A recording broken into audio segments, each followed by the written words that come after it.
Thank you. Thank you.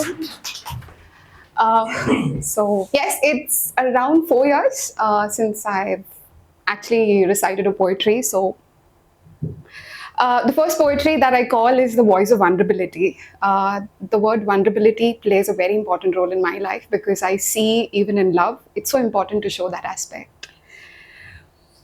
It lets you see the layers that define me and exhibit the scars that strengthen me. Between the grief and conflict, my tears never felt that restrict, and my jaw spoke the truth and truth alone.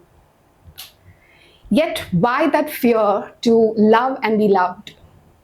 The fear that my words would seem like mere foolishness or the sign of my whim. The shades of grey blend in the dark, and the darkness defenseless by its orange spark. My strength of fragility let out a story untold. My insecurities, fears, and emotions seem to unfold. Facing my demons, I let my soul spill out its heart's desire, stripping down the core of my flaws for all to admire. The voice of vulnerability is a warning to my mind, but a tune of harmony to my earnest heart. I'm going to read 3 poetries, so I've just done one. I tried to put the word love in my own version. I think it's very difficult to write love for me. So I call this the unspoken love. I tell myself it's a feeling that would last just for a little while. But little did I know that the transition from a little while to forever would be in a spurn of a moment. Moments when you feel goosebumps, when you sense their presence. When a never-ending conversation you wish had more than 24 hours. When even a conflict is a reason to make up and never let go. When you feel incomplete only because you're miles apart. When reading someone's mind is easier than understanding someone's words. When the smallest gesture makes the biggest impact. When even cuddles feel like a conversation without words.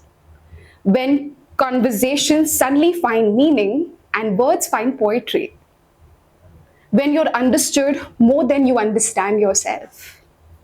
When you feel that unconditional care from another that you cannot comprehend. When even the sound of a heartbeat seems like a language of its own.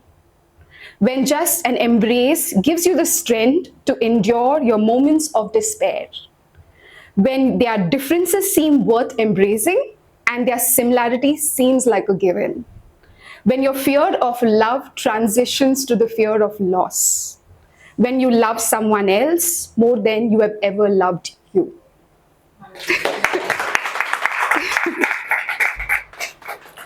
So the last one is the language of silence.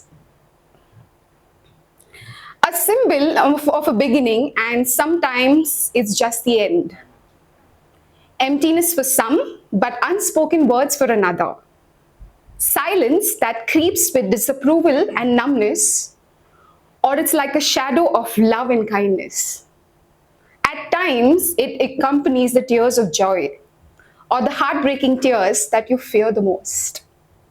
Silence in a betrayal revelation, or the depth of an everlasting friendship.